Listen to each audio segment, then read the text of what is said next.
creating a better platform for students' engagement.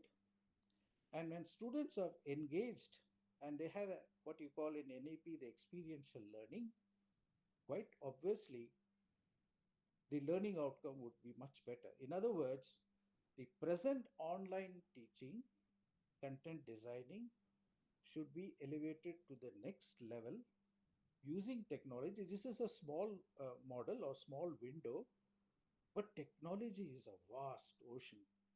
I mean, there are so many resources by which various apps and various uh, digital kits and tools can be used as a vehicle of carrying the child's learning into the creative sphere. So, this is what I feel that when school becomes normal now, which is still a very uncertain as I see, first of all, there would be a blended learning where technology will come to stay. And teachers, having gone through this experience, handling and aligning technology and discovering the the potential of technology in bringing about a conceptual change in the students, technology will become an integral part. Earlier, we used to have technology in the classroom, but student teachers still used to prefer chalk and talk. Now, technology will become a very integral part. We need to see how we could explore, enhance, and create technology in a manner that it becomes a creates a strong bonding and gets totally integrated into the educational system with an ultimate object of enhancing the learning outcome, and see that even on a technological platform the students are doing very well in examinations or tests or whatsoever. So this is what is my view how technology will come to stay. And it can also encompass other soft skills: theater, music, dance, all these can be brought. And technology is a wide platform to incorporate all these. Thank you. Thank you. Thank you, sir, for sharing those valuable, I would say, perspective and ideas. Absolutely, we need more deliberation. We need that more, I would say, exploration and absolutely time to utilize Yeah, technology in a eight, most effective way. eight Yeah, minutes is not enough, but it needs a lot of discussion. One small topic we have to take and discuss. Now, you talk about NEP, it's a very big area, and I think we will enjoy listening to others as well. absolutely, absolutely. I completely agree with you, sir. And we organize a lot of other activities as well. So we'll be in your touch for that kind of a detailed, kind of interaction. So, so with this, I would now request, Aditya Chaudhary sir, sir, over to you, your interpretation, your remarks. Aditya sir. Thank you. I though it's a gathering for educators, so I hope I don't sound blasphemous when I mention a movie scene from a movie uh, which was very old, but at that point of time supposed to be not for kids. I'm talking about the Blue Lagoon, and it had Brooke Shields and Christopher Atkins. So I remember a scene there where this young child that they have, very young, they throw the child into the sea, absolutely very young. And the child is kind of sinking. And audience is like, what are they doing? Why are they doing this to the child? And there's at a point of time, the child is suffocating, and then he starts uh, throwing his hand and legs. And after some time, the child automatically starts swimming. And immediately the audience understands why the father threw the child into the water, because he wanted the child to learn swimming. And the child had to learn because it was his survival mode. If he didn't throw his hands and legs, if he didn't swim, obviously he wouldn't survive, right?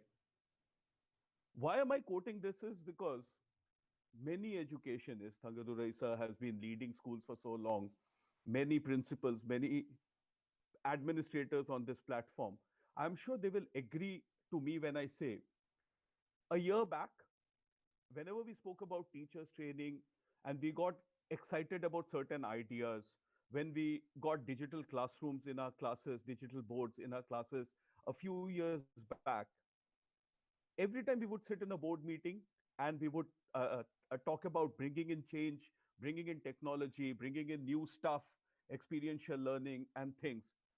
And immediately a voice would go that, but we have very old teachers. They will not like to change. Will they change? Will they be able to learn? And most of the time, that was a roadblock which principals knew was up there. They did not want to disturb the balance or the equity in the staff room, because these old teachers, though they were teaching the same way for the last 20 years, but they did not want to disturb them. So a lot of change which should have come, which came in junior classes, but mostly in the senior classes, that change got stuck because teachers were not ready to change. Look what happened with COVID. The moment schools shut, every single teacher who may not be very comfortable with technology had to learn, and they did not have a huge amount of time. They had to adapt and evolve simultaneously. Because if they did not learn, if they did not evolve, if they did not adapt, they were not there in the reckoning, you know. Their jobs were at stake. So when push came to shove, even the oldest, most experienced teacher, reluctant to adopt technology back in his classrooms, adopted and adopted very well. So what am I coming at is, again, this year has been a kind of a watershed year in the field of education. And we have to understand that this year will actually dictate a lot of policy decisions going forward. I'll give you an example.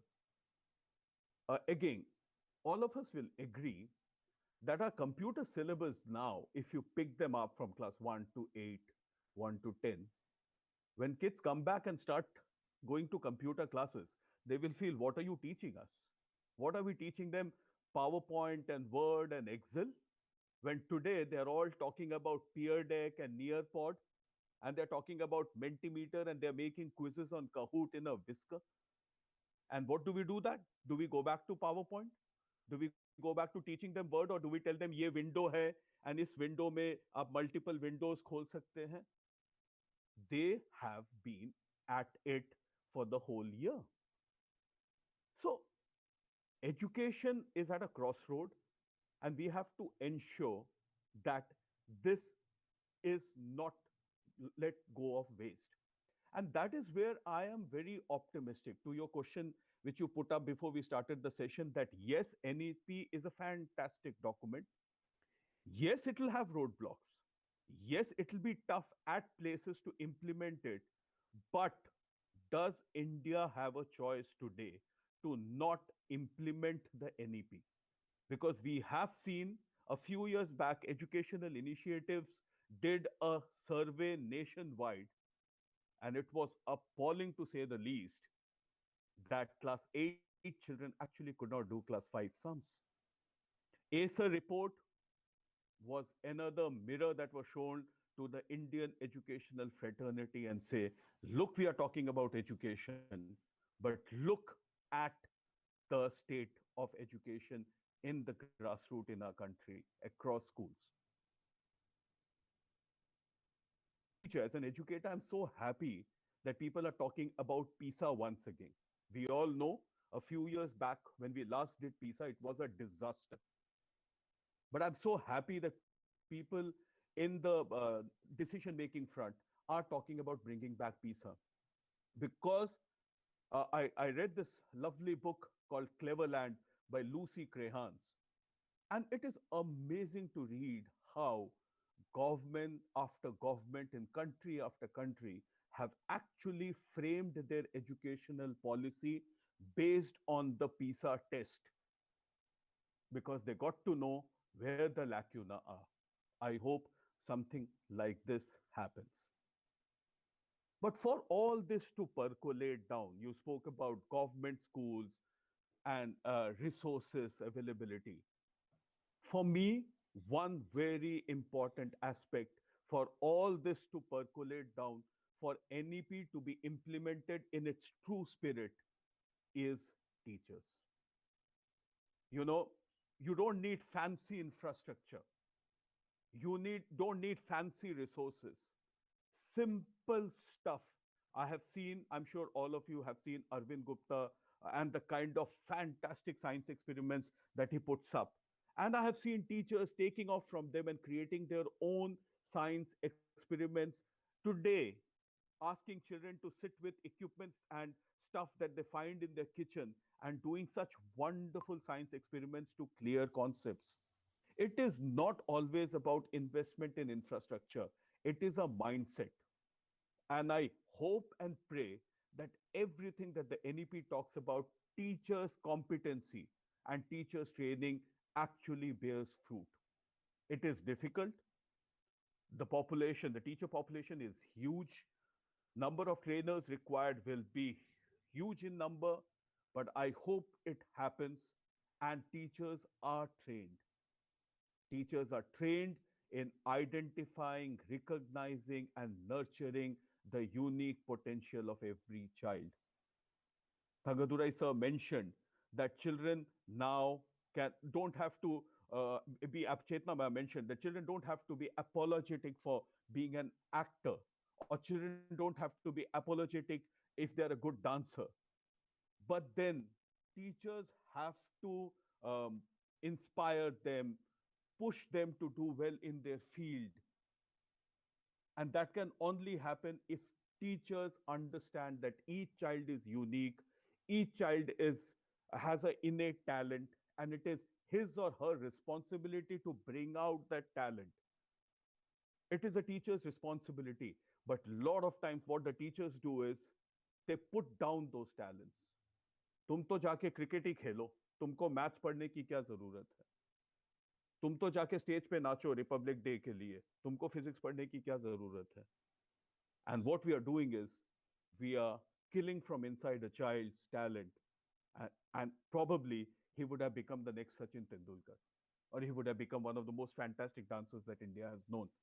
So it's important for teachers to understand, and they are trained to identify, recognize, and nurture the unique potential of every child. Thangadurai sir spoke about children making their own plays, own drama. Again, I'm so happy that NEP, though it mentions for the higher education sector, but I'm sure that will percolate down.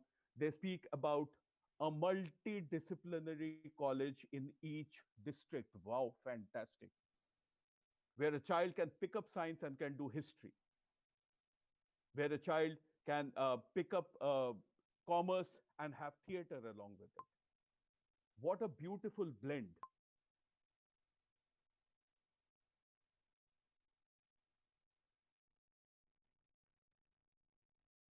Children will know that a maths or a physics or a chemistry or accounts is not the begin all and end all. There is provision for much more. There will be more respect for teachers from other subjects, respect for the subject itself. Other aspect. The other aspect of NEP where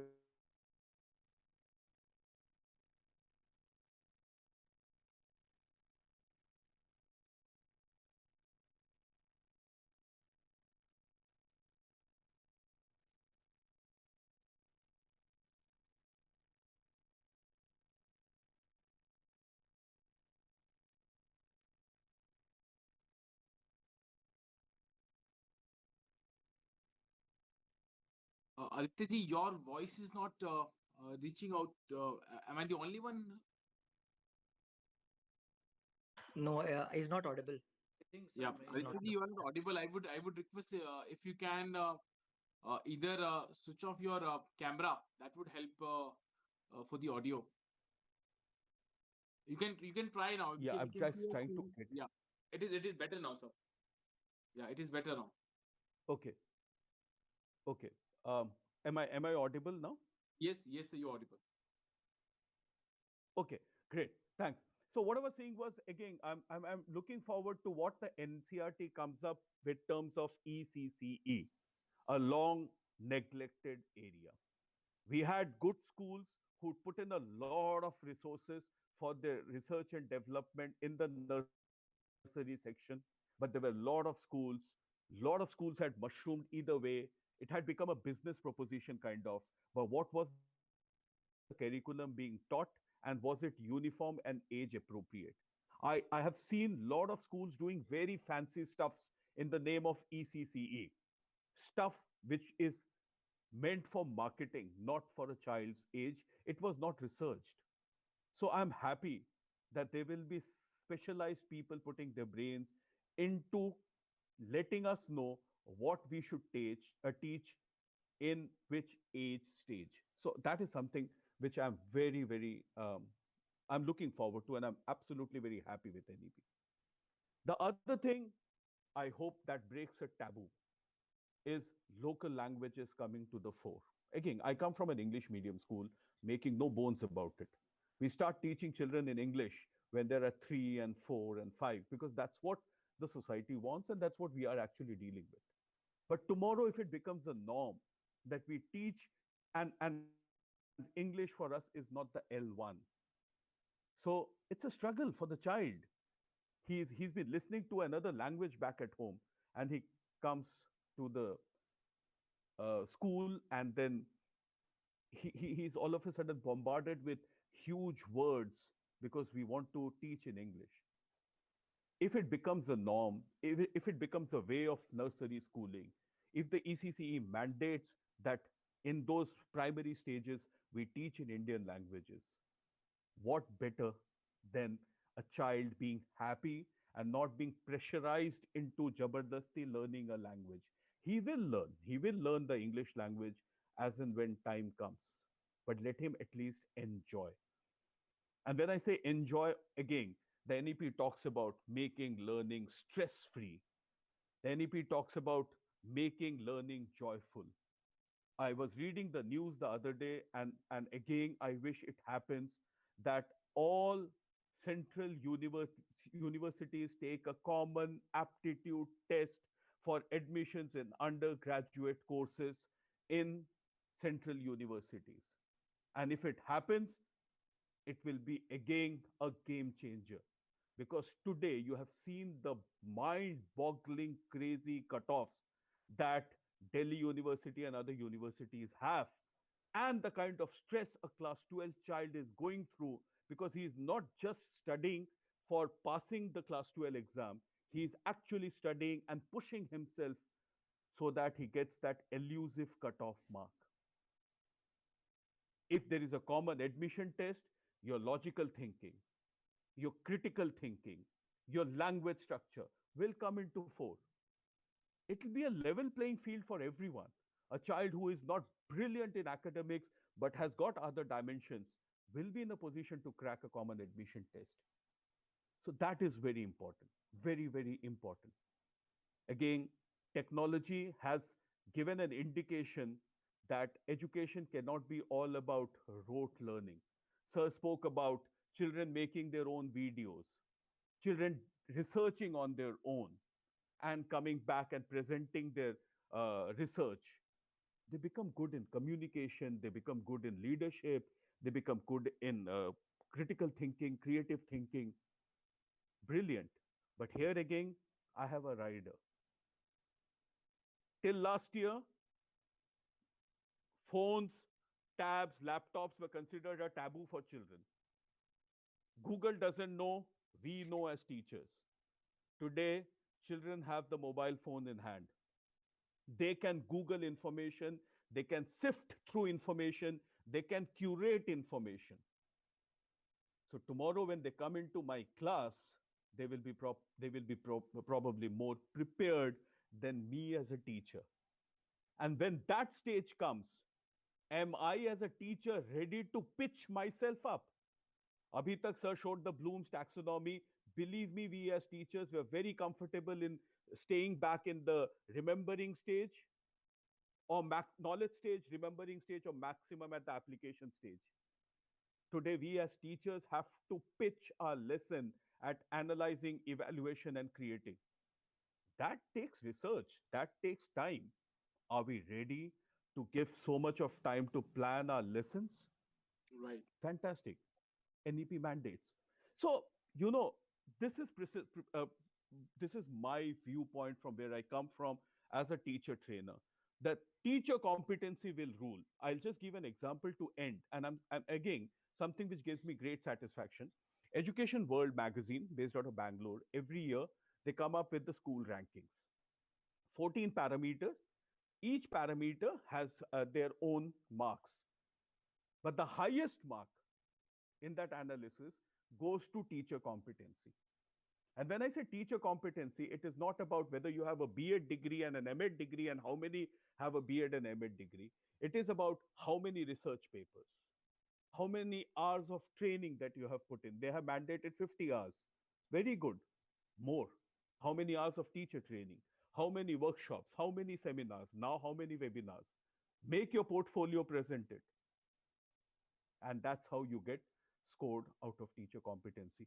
So all this, how do you assess? You came with the line CCE failed. It's just so sad that CCE failed, because NEP has brought back a lot of factors of CCE.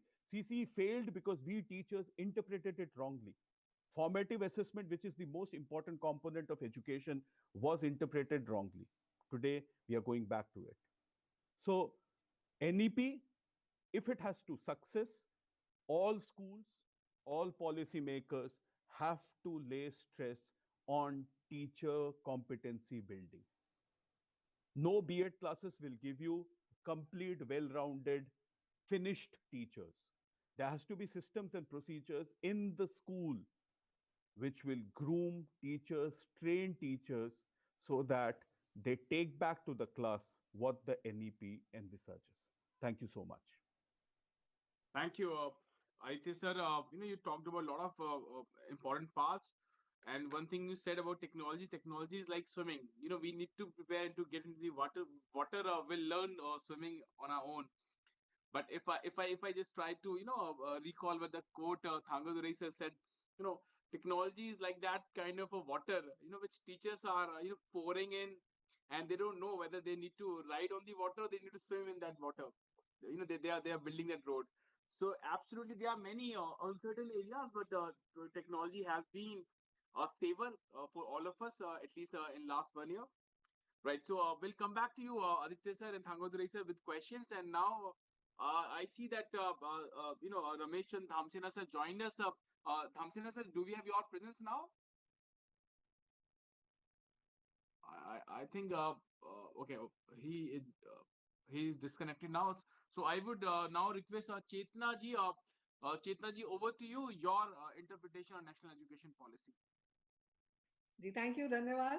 So I see a lot of silence here. So let's do something very quickly because मैं थोड़ा theater से आती हूँ तो मुझे बैठा नहीं जा रहा है.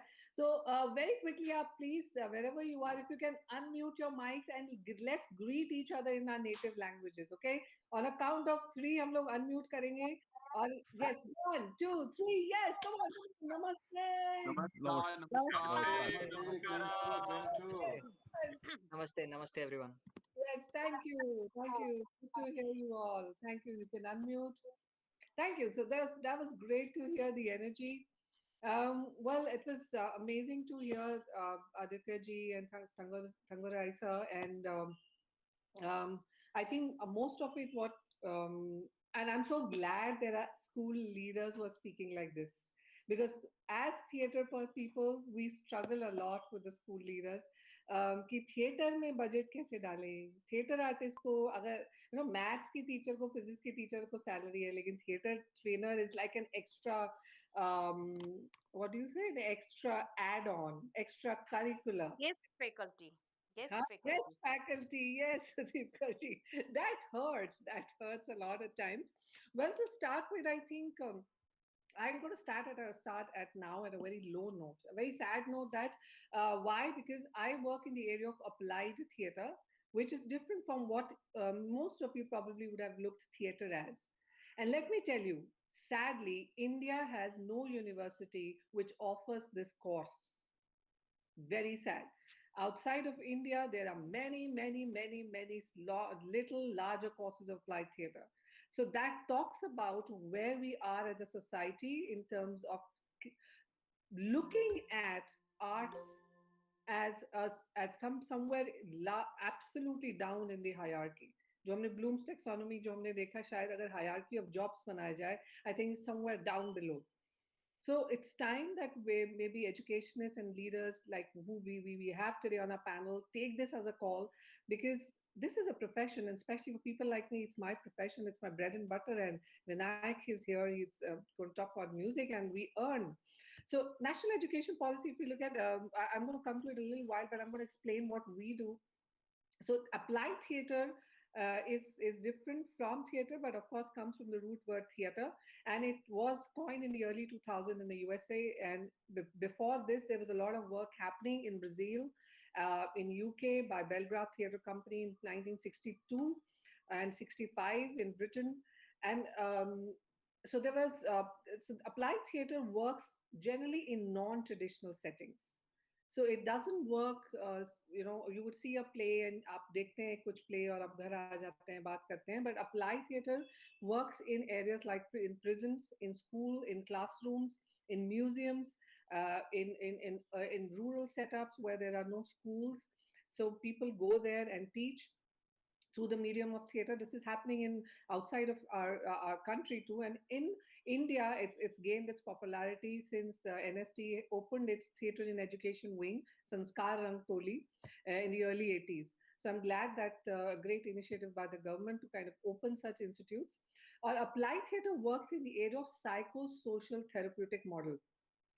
It started in Brazil, in US and UK to kind of work around the area of civil wars, stricken areas, war deprived, war stricken areas, and children to kind of create more joy in their lives because of the effects that they had through these gloomy times. So over a period of years, it has now gone into classrooms with a concept called theater in education.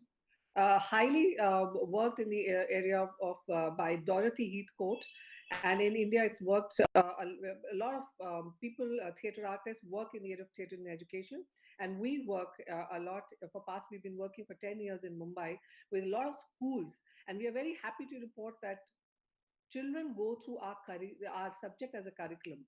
हम लोग 10 साल थोड़े future forward थे, so we've already implemented a lot in NAP, and children have been going through their curriculum, social science, chemistry, English literature through theater in education methods. So applied theater is an umbrella term, and under that there are a lot of participatory theater forms. So here the audience, the spectator is not passive. You co-own the theater space. So you are not a spectator like आप मुझे जिस समय देख रहे हैं. You become a spect actor. You become an active participant. And that's what classrooms need all the time, I think. Not now, all the time. I have been educated in Dehradun in a very, very amazing school.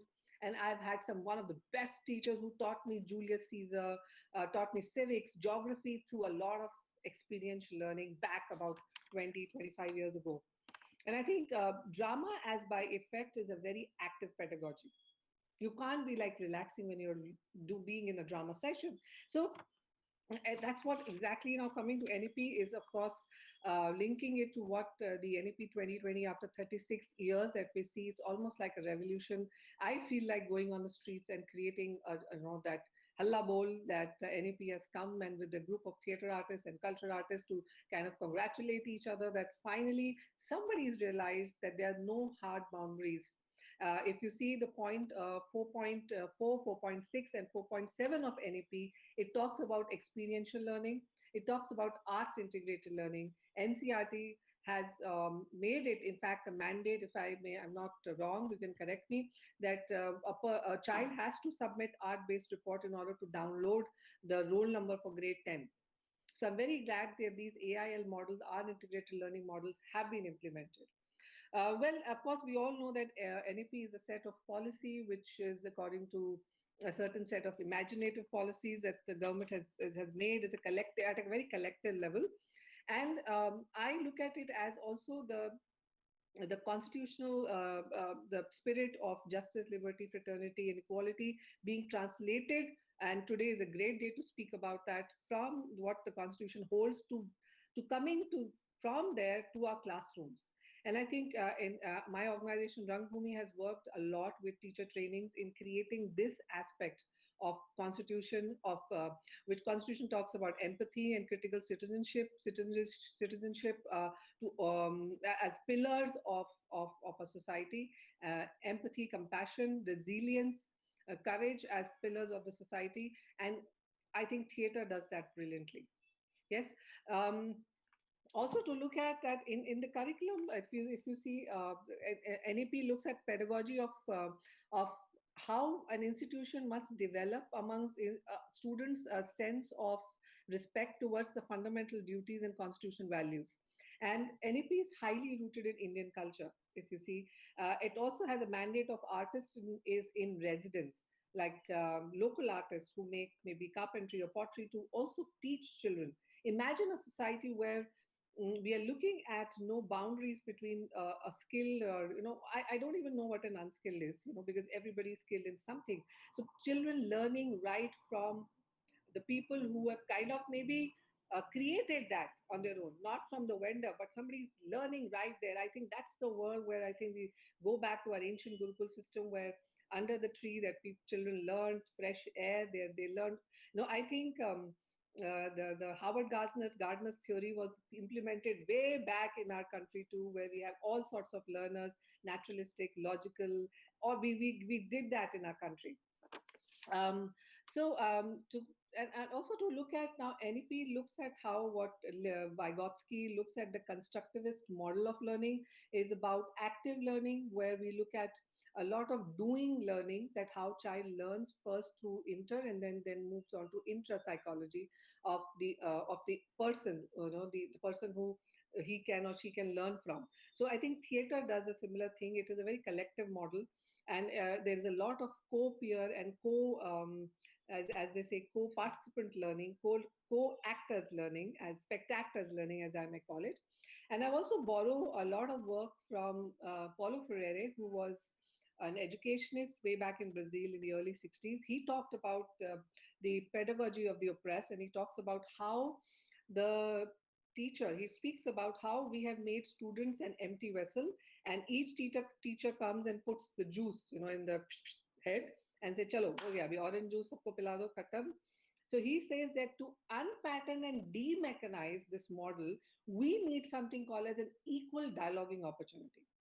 So, to report to you that there is a theater called the Theater of the Oppressed that we do with the children and also with the teachers. Mark my language, with the teachers too, where Theater of the Oppressed looks at image theater of what we store in our bodies is what who we become, like the professions as a teacher. The minute you ask a child to create a classroom scene, we all know. Do you know what is the image of teacher that he makes? Any guesses?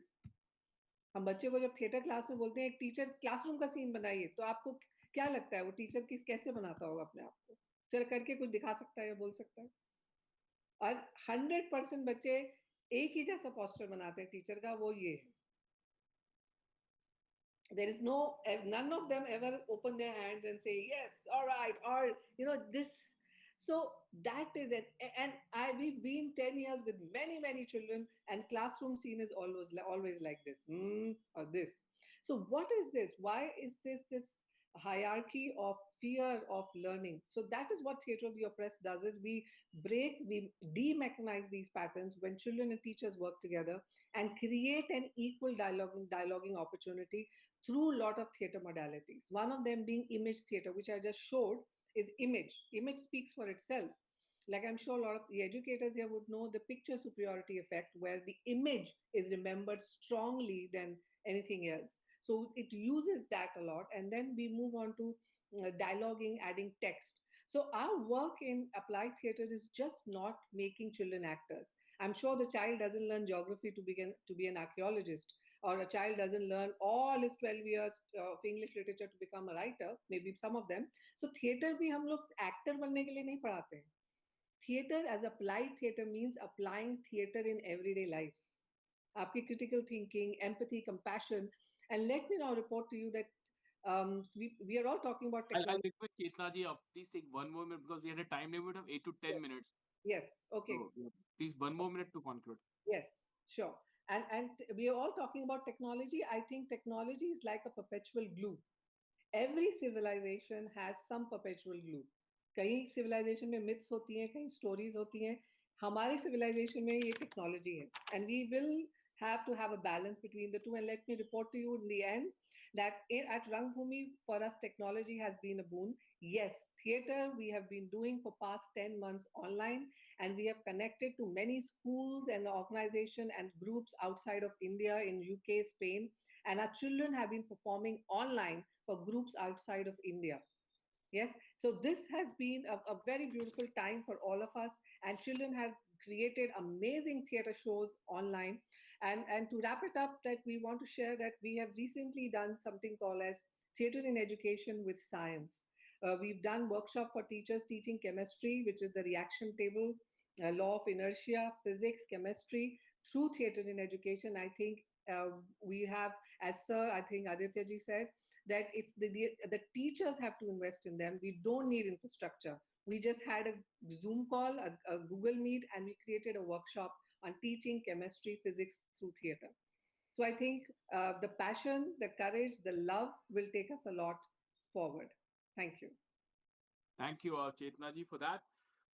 Absolutely. So one investment, if we need to do that, we need to do in teachers training. Thank you, Chetna ji. I'll come back to you with questions. Now I would request Vinayak, Vinayak, your interpretation on national education policy. Thank you, Rajul. Um, I have noted down a couple of points which have come interestingly from this discussion. Like Dr. Thangadurai correctly pointed out that we need technology for transformation, which will make the life of both the students and the teachers better. There is no doubt about that. Technology is the need of the hour, and there is no other way how effectively NEP 2020 can be implemented without technology. And secondly, I also appreciate Aditya sirs, who is coming from a culturally rich city like Banaras, that expertise is in fact required for schools to improve the ECCA. The first way to solve a problem is to identify, yes, there is a problem, and only then can we find solutions collectively. So, coming back to the core area of my discussion, is music for schools has sadly never been a priority. The thought process that are currently missing in school masses are that there has been a general lack of curriculum, lack of awareness of different music genres, how a career oriented music education can improve a child's future, availability of instruments, and a dedicated infrastructure in schools. Also, there is a lack of school level performance opportunities that are needed to be given to children to improve their confidence. I would like to refer a 5-year-old nationwide study that was conducted by Mysore University scholar DVK Vasudevan. And the purpose of that study was to analyze music education in schools across India. The ratings from the central schools and the state level boards were compared to those of the Western countries with a special focus on USA. The study found that while the government of India, the HR ministry, and NCERT profess the value of music education, there has been a total failure to incorporate these ideas in the Indian schools. Now, gladly, NEP 2020 lays focus on music, as Rajulji correctly said that it has been mentioned 20 times in the policy. We all know that cognitive scientists, educationalists, and learning experts have produced innumerable studies that establish the value of music education for children. But owing to the pressures of modern living, not every child has access to some level of music learning. Now, this integration is mandated in many boards, including CBSE and ICSC, but effective implementation has been beyond the reach of even schools that have the best of intentions. It's not about the intention. Schools have the intentions, but they just implementation is very, very difficult. Now, very few schools encourage students to opt for something like music as a mainstream subject. Now, with the NEP 2020, I'm glad that the demarcation of music as a co curricular activity has been totally removed and it stands equivalent to any mainstream subject. In the previous policy, music was treated as a non-scholastic and extracurricular activity, which was not at par with the scholastic subject. So, a student who was committed to pursuing subjects such as music or dance, they found it really difficult to juggle academics with music in the current environment. I would also like to mention about Jack Ma, who was asked famously in an interview. He's a visionary. I know everybody is aware of Jack Ma. He's the founder of Alibaba.com, the global giant who that revolutionized exports from China. So he was asked in an interview that what would you want the children of the future to learn so that they stand out? He replied that we should teach the children the performing arts such as painting, encourage writing skills so that they can create stories, teach them music and dance which cannot be replicated and automated by robots. Because even now, if you see, most of the basic tasks such as calculations, accounting, decision making, risk analysis can be automated even today by entering data into the system to get a meaningful output. So in the future, we will find more job opportunities for the children who are into the creative segment, something that cannot be replicated by robots or computers. So I think the human creativity should be inculcated at a very early age. Now, this is where we Torrens stepped into India in 2017 and have been successfully laying structure to music education in India in across 80 plus associated schools and in 200 plus schools in the US since 2010. We provide the necessary infrastructure to the schools at zero costs, a modernized curriculum based on the NEP 2020 philosophy for music education for both instrumental learning as well as non instrumental learning. We provide the young, trained, and skilled manpower who can adapt to the new methodologies of teaching, ensuring that the day to day maintenance of the instrument is also taken care by us at zero hassle to schools. We provide a performance platform to the students through our national band contest that is attended by a live audience of 7,000 plus people. Uh, we try to inculcate the best of globally accepted standards and techniques, both in terms of technology for online learning as well as for the in school music education. Now, delivering it to the schools is also very important to be at a very economical cost so that students of any background can have access to the structured music education which they truly deserve.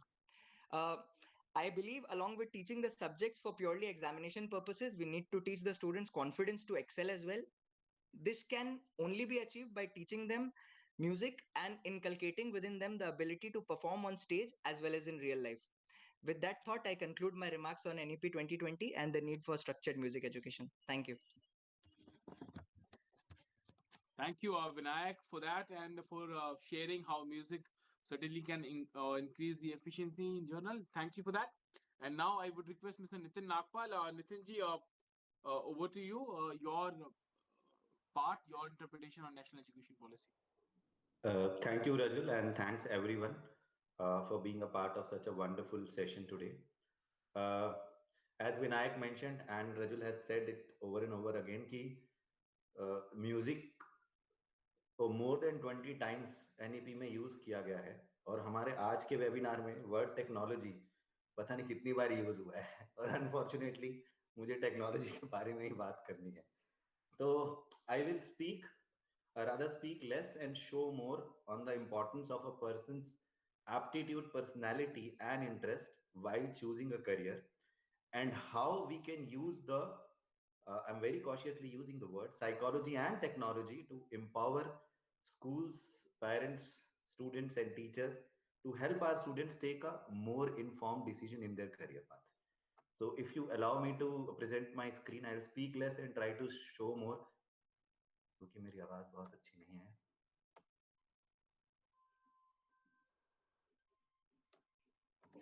Yes, we can see your screen. Yeah, you can see. Thank Yes, you. we can see that. Thank you.